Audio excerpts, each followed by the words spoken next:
And we are live. All right. Well, thank you everybody for joining us today on the Affordable Homeownership Roundtable. We have some very special guests here today. I'm really excited to be having this conversation.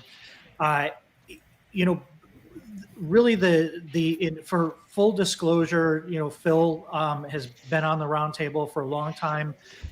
He is associated with VantageScore. If you get your credit score from your bank, from your credit cards, from Credit Karma, if you're a FinLocker customer, you are getting a VantageScore. You probably know your VantageScore today, but you don't know the credit score that the secret credit score model that the lenders use to approve you for a mortgage. So the conversation we're going to have today is about how we can access, or we can give more consumers access to mortgages by updated, what quite frankly is a very antiquated scoring system or credit modeling system that's being used really as the basis of determining whether or not somebody can afford a mortgage. So, Phil, I'll go ahead and let you take the floor and introduce our guests, and we'll get right into it.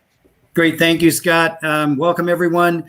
Let me first introduce my two guests, my colleagues, Dr. Emre Sahingur and Dr. Nick Rose. Both are senior execs at VantageScore Solutions.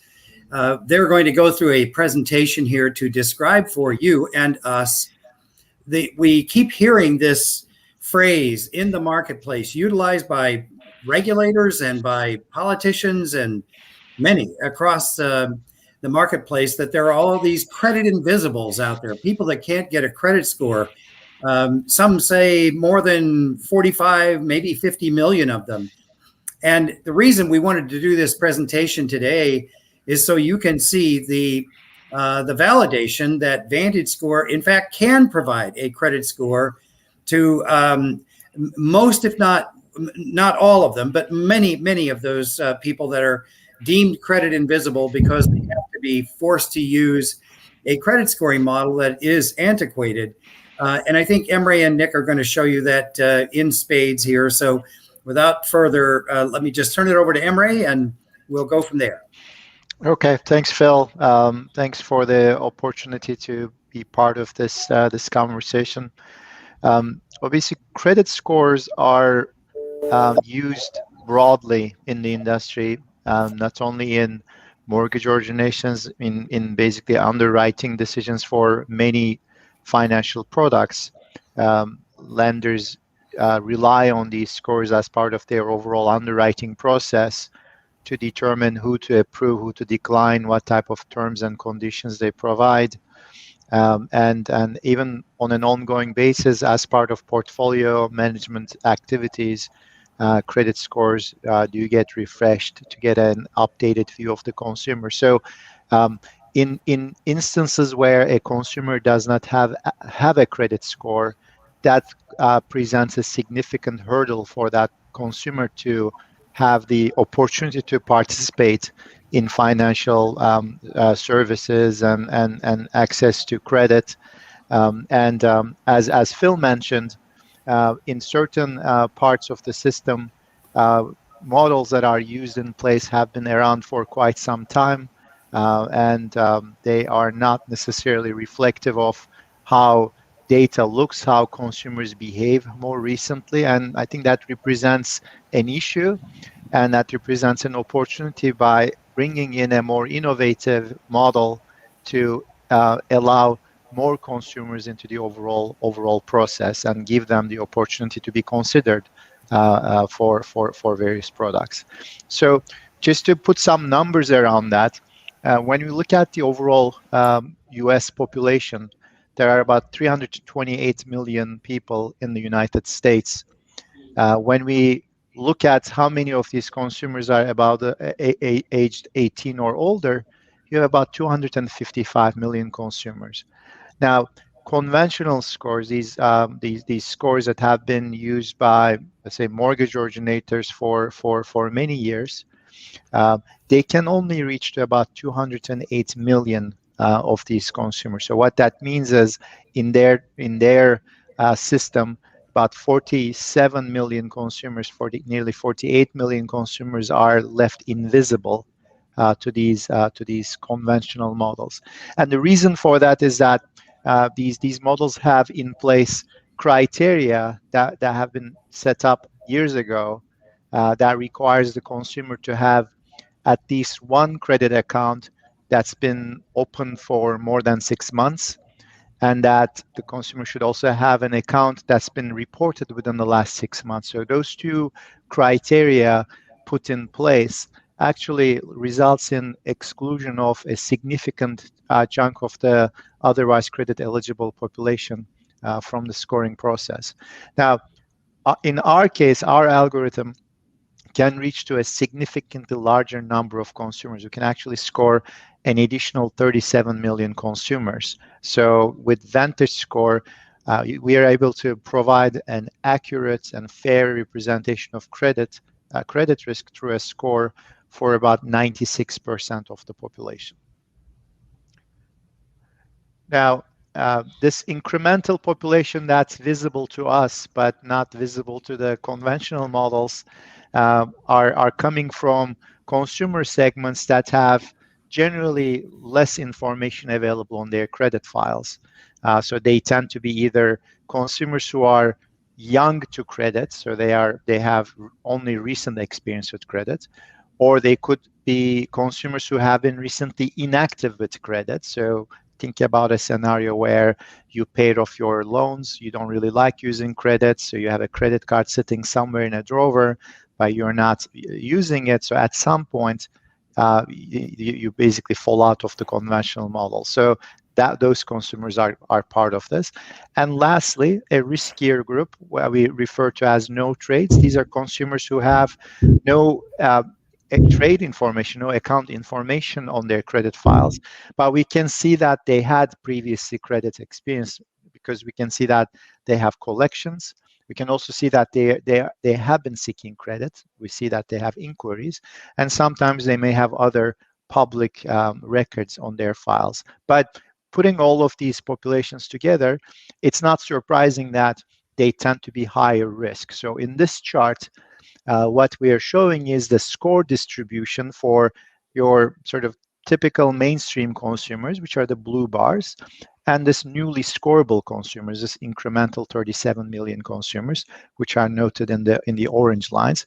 You see that the score distributions tend to be a little bit skewed to the lower end of the distribution. However, it's important to highlight that about a third of these newly scorable consumers do actually have scores that are 620 or higher. Why 620? Basically, we use 620 as a score cutoff to designate a near prime type credit quality, which suggests that there's a sizable percent of these consumers who are going to be creditworthy borrowers for the right type of product. Talking about this population at a macro level, when we look at how much of a presence they have in the overall population, we see that they are about 14.5% of adults. 14.5% of adults are not scorable by conventional models, but can receive a score through VantageScore. But when we look at the geographic breakdown, we can see that this is actually a larger problem in certain geographies. We can see from this color-coded map where the darker shades suggest a higher percent of consumers who are newly scorable by VantageScore. You can see that in the southern states and the southeast states, the percent of consumers tend to be higher, who are really being brought into the process by VantageScore. West Virginia actually is the highest number, where more than 20% of the population, the adult population, is newly scorable. So if you're thinking about a lender particularly focused on any one of these geographies, this becomes a very significant issue for them as well. Talking about the demographics, certain types of consumer populations have less information in their credit files, and as a result, they are particularly disadvantaged by the conventional scoring models. In fact, when we look at the African American and Hispanic populations, only about 78% of them do get a score through the conventional models. In our newly scorable universe, that 37 million, about 10.7 million of these newly scored consumers are African American and Hispanic. And we see that there's about 3 million of them who would be in that near prime range with a score of 620 or higher. So I think the punchline here is that for these consumers who have been historically disadvantaged in terms of their ability to access financial services due to a lack of a credit score, having a more inclusive credit score used by lenders provides an opportunity for these borrowers to be considered in the process. Now, what we were sharing so far were all sort of national level data points. What we'll be doing in the remaining few slides is really dive a little bit deeper, because what we see is that from one community to another, there are very significant differences in terms of the population's ability to receive scores through these conventional models. So for this exercise, we use data from the Census Bureau. Census Bureau has these geographic area classifications they call PUMAs. They're used to provide a wide variety of socioeconomic data points relating to the population. And we took that information and we married it with data from the credit bureaus, from the national credit bureaus, to look at how socioeconomic factors and scorability go hand in hand. The left-hand side of the table here are the top 15 areas, top 15 PUMAs. By the way, each PUMA is about 100,000 people, so they are not small populations. They're quite sizable, statistically meaningfully sized areas. The top 15 areas with the highest rate of newly scorable consumers. Contrast that to the right-hand side. That's the lowest rate of newly scoring consumers, meaning in these areas, consumers are generally doing fine in terms of being able to get a score through conventional models. You will see stark differences between the left-hand side of the table and the right-hand side of the table if you were to look at the underlying socioeconomic factors at play in each area. So for instance, on the left-hand side, you will see many of the urban city centers, like Detroit actually shows up a number of times in the top 15. You have Memphis, you have Dallas, you have Birmingham, you have Flint, Michigan, a number of places where it's not hard to imagine that from a socioeconomic perspective, these would be somewhat disadvantaged areas, particularly compared to what shows up on the right-hand side, which tends to be areas with higher income levels, higher education levels, and higher home ownership rates. And what we wanted to do was to really dive into that a little bit more to really understand how different socioeconomic factors are going to be associated with levels of scorability, when it comes to conventional models. And when you replace the model with something that's more inclusive, like a VantageScore, how that might actually help the situation. So this first view is showing the relationship between income and scorability through conventional models. So if I sort of orient you with that, so the x-axis here is showing the median household income in a given geography, and the y-axis is the percent of consumers that are conventionally scored in that geography. And you can see that there's a very strong relationship between income levels and scorability, where higher the income, higher the conventional scorability rates, certainly. Now, there's also a color coding here.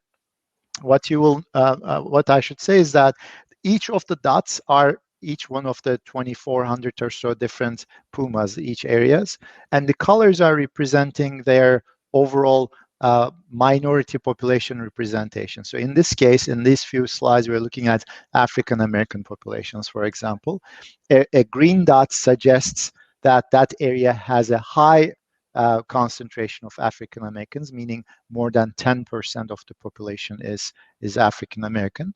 Red dots are suggesting the other side of the equation, which is areas with very low or non-representation of African American populations. And the gray dots are sort of medium levels of African American population representations. Now, what is clear from this picture is that areas that tend to have high levels of African American populations tend to also be on the lower end of the income distribution.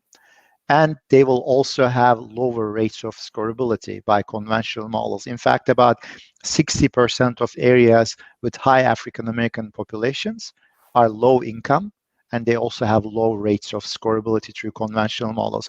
That contrasts to about 32% of the areas where the African American population is low. And even when we see that higher income areas tend to have higher scorability rates, we note that such high income areas with high African American population representations tend to have lower scorability rates compared to other high income areas. So that gives us an indication that there's other factors beyond just income levels that might be adversely impacting their overall scorability levels.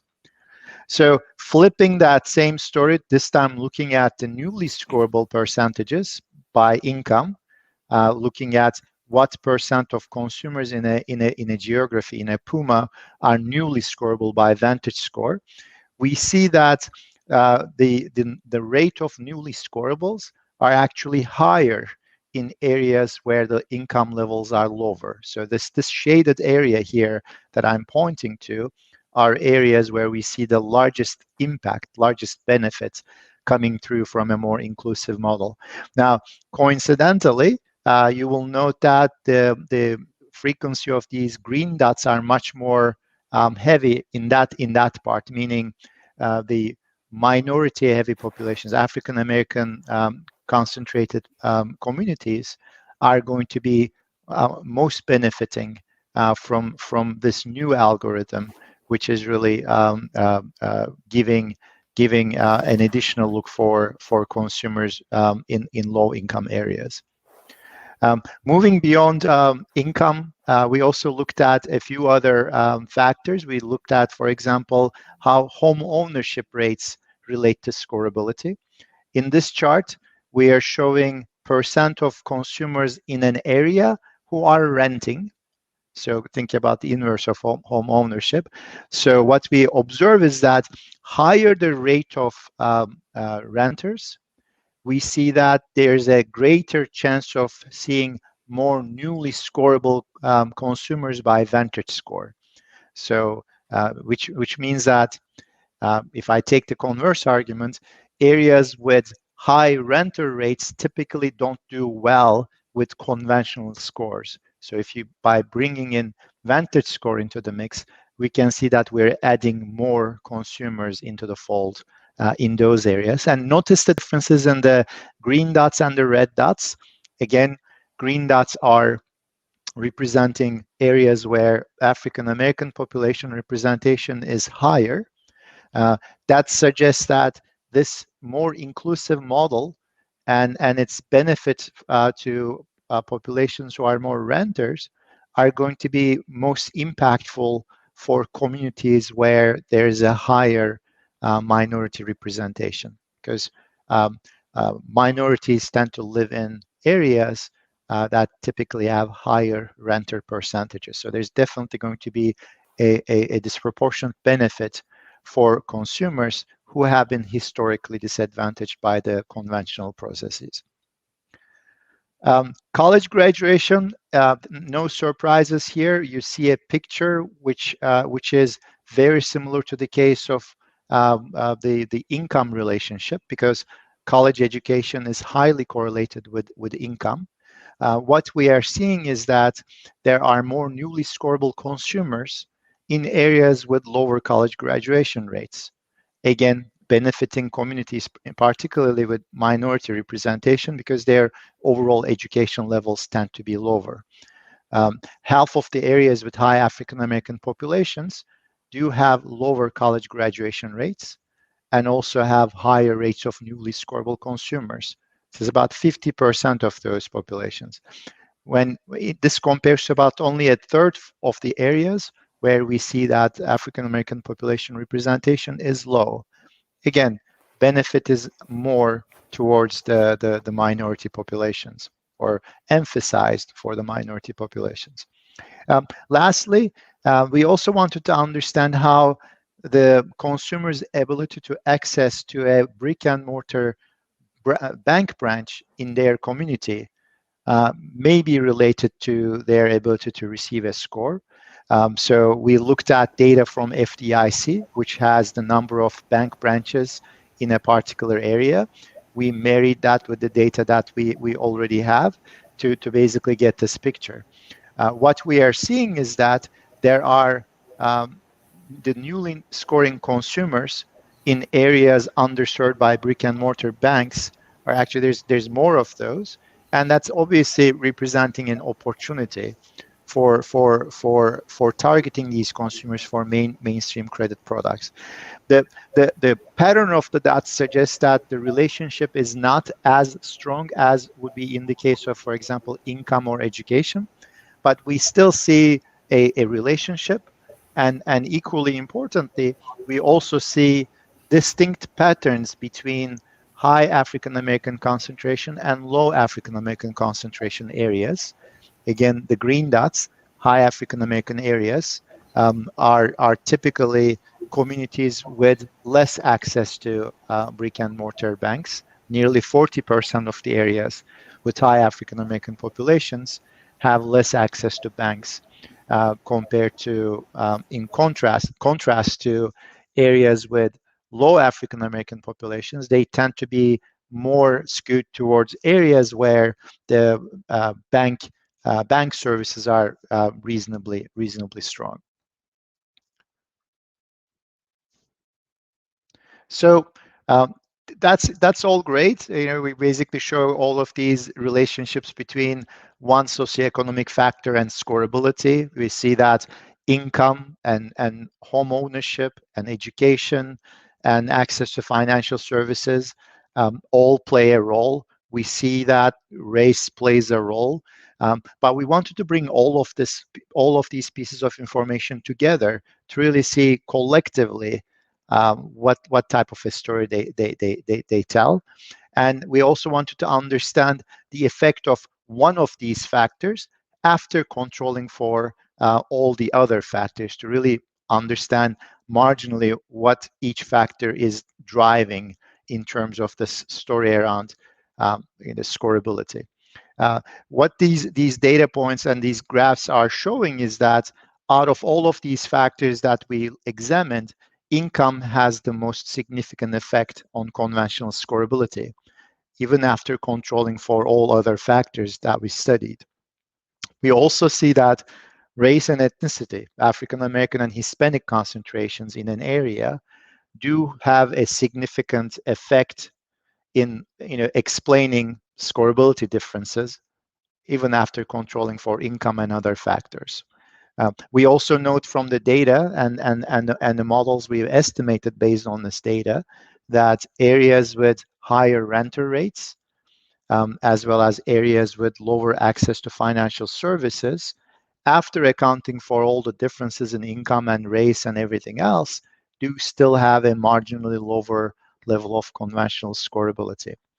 And beyond scorability, what we're also seeing is that along these same socioeconomic factor breakdowns, consumers, even if they receive scores, they tend to be consumers who are going to be lighter in terms of the information they have in their credit files, meaning that they will be more at risk of really falling out of the conventional processes much more easily, and again fall out of the process.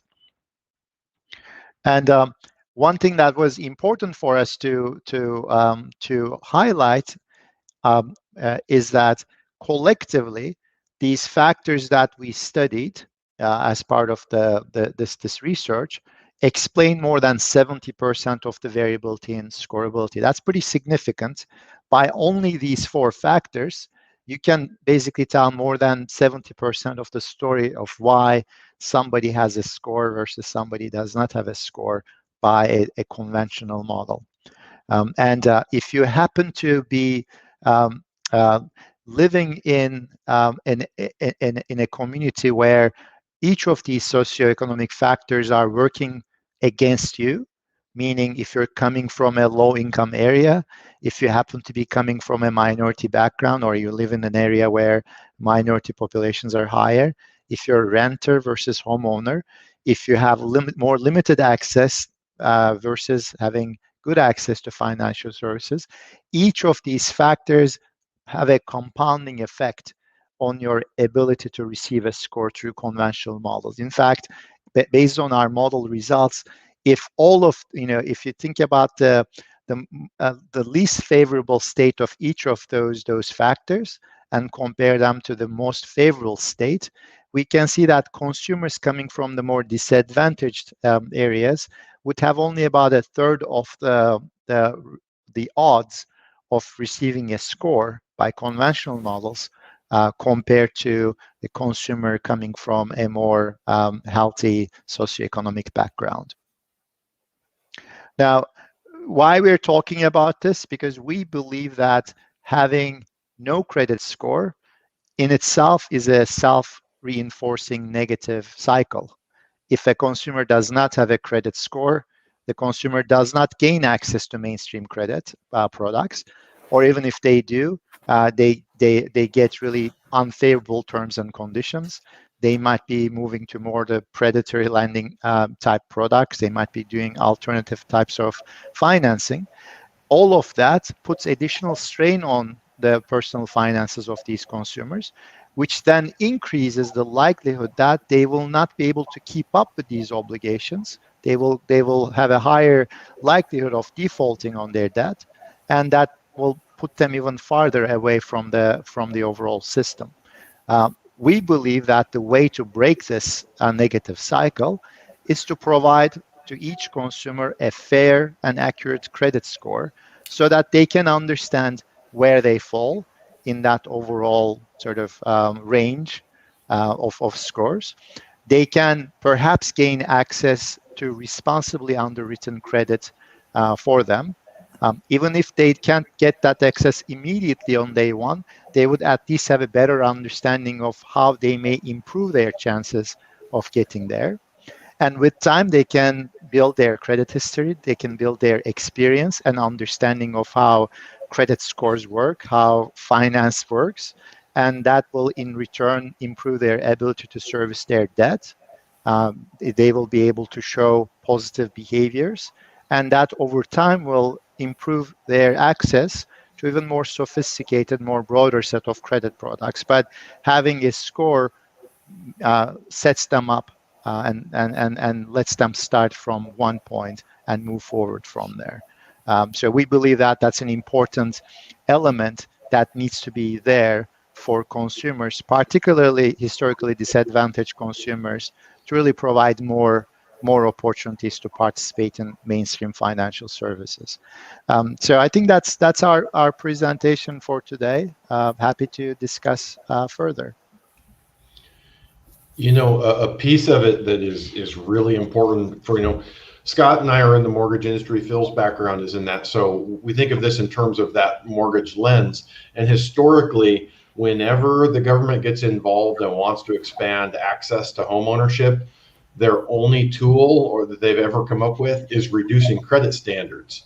So we're not sitting here talking about reducing credit standards. We're talking about accurately measuring the standards of the population. In your early slide, they're bringing in a percentage of the population that can't get mortgage financing now and making them credit eligible for a mortgage without putting additional systemic risk. We can go back through the history of it. Ed Pinto over at the American Enterprise Institute, they put together a pretty good analysis going back 50 years. But every time the government has stepped in trying to increase homeownership rates, they've lowered credit standards with massive negative repercussions to the population they're trying to help. Like we can talk about when we lower college entrance standards for certain populations, they're not hurt by that experience of going into college. They may have a harder time if they shouldn't, weren't necessarily meeting the standards. But in this instance, when we lowered credit standards, all of the people that became homeowners in the late 90s, early 2000s, many of them were actively hurt by that. Their credit ended up worse than when it began. So by being able to go through this and accurately capture the eligibility of these populations for a million different reasons, but specifically within homeownership, it makes a massive difference. The other thing that stood out to me really also is that with interest rates as low as they are right now, you could buy, a lot of these families, it could buy a home with almost the same housing payment as what they're paying in rent, especially with escalating rents because of the constriction on inventory. So that means more renters, and so landlords are raising rents. And what they're really missing is that one simple break to start building that equity and generating that generational wealth that comes from home ownership. Now, the thing I wanted to mention, we're going to go ahead and run a little bit over time because I've got questions at least. What is the status? I have seen, I don't know if it was an FHFA statement, but I know VantageScore is in the conversation as a mortgage scoring model, but it's not yet available. Could you kind of update us on where that's at and what you think that looks like? Yep, I'll take that one, Scott. So let me maybe rephrase your question. Is VantageScore used in the mortgage marketplace or other marketplaces? And how do we get there? The answer is it took about 12 years for VantageScore to convince policymakers and those in control of the housing sector to embrace competition and credit scoring models to enhance opportunity for the underserved population. So we were granted authority last year to submit our application for approval.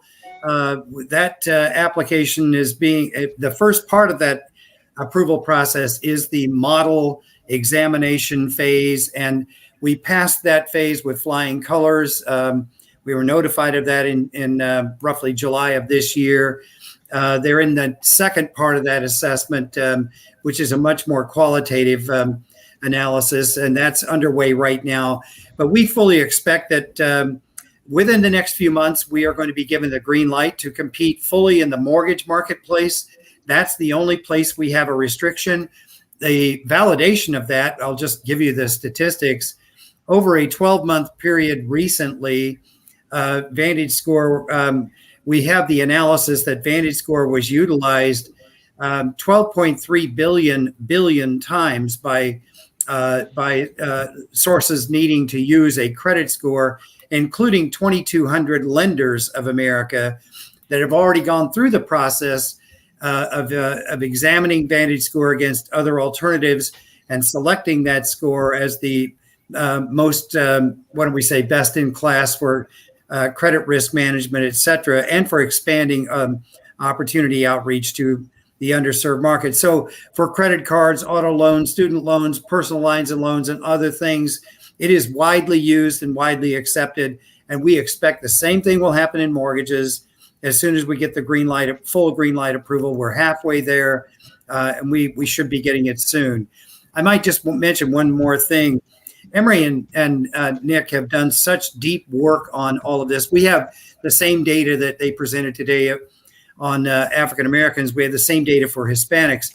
And one overarching thing, when you think about this, it is it's intuitive and probably not surprising to many people that when banks are in communities, that the predominant share of those people in those communities can't get a credit score.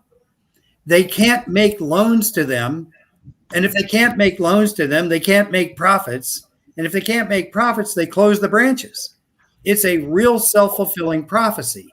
And if we could be given that opportunity to expand into, those 37 million consumers that can't get a credit score today, the boats would rise in so many different communities across America. And that is that's a rich and a demonstration of how this manifests itself in the delivery of credit and services to consumers. So really important data and research they've done, and the fact that we can provide the credit score to nearly 37 million consumers, and I think you saw the data. So many of those are African American and Hispanic, and we could really make a difference in those communities. Yeah, it's just time. I mean, the old credit scores, it's not that there was anything wrong with them. They were just created so long ago. A lot has changed in the last 20 something years on how people use credit and how people utilize credit and how they spend and all of that. So this is really, really important work. And we really appreciate you coming on here and sharing this with us. I hope that it is several months, because I think it's important that, you know, it's an important weapon in the fight to create more equality and opportunity for these disenfranchised. And that's, you know, everybody's kind of recognizing, listen, there's certain demographics that we need to make sure that they have equal access to all of this, and home ownership is probably the single best vehicle towards building family and generational wealth that's going to, like you said, is going to lift all boats. So we really appreciate you being on here, as we do all of the time here on here, as we talk about a lot, America's Homeownership Alliance. It is free. If you're watching this, please share this video. Where you're watching it on Facebook or YouTube, this is a really important conversation. I don't see a lot of these conversations out there, but this is important. We're asking you to join America's Homeownership Alliance at the URL below. And really all this is an opportunity. America's Homeownership Alliance represents future and current homeowners of America. They're the only trade organization that specifically represents this group of people. And they have a really good track record of going to the policymakers in Washington and stopping things that were hurting homeowners and homeownership, and promoting things that are going to help affordable homeownership for consumers. So we don't sell your data. There's nothing, I say I'm not associated with it, but I'm an advocate or an evangelist for it. And your data is not sold. This is literally to, hey, we need to sign this petition because we need to get the attention of policymakers, because we think we need things like VantageScore available to anybody who wants to apply for a home loan. Gentlemen, you did a fantastic job of showing the empirical data that shows a current assessment of people's ability to have a credit score and get credit. It's available. It's available and it's out there. And like I said, I bet you almost everybody listening to this knows what their VantageScore is, but you don't know the little secret score that the mortgage lenders are using. So let's switch that. Let's make this thing current, and let's modernize this system and make homeownership more affordable. So if anybody has any last words, I just want to say thank you for being here. Yeah, Scott and Josh, and to all our listeners, thank you very much. And I want to thank Emre and Nick for all the work they've done to create this process, to deliver this incredible credit scoring model tool. And we are definitely going to make a difference in America and change this paradigm for the better of all. So thank you very much, everyone. Thank you. All right, guys. Thank you. We'll see you Thanks, next time. guys. Thank you. Thanks.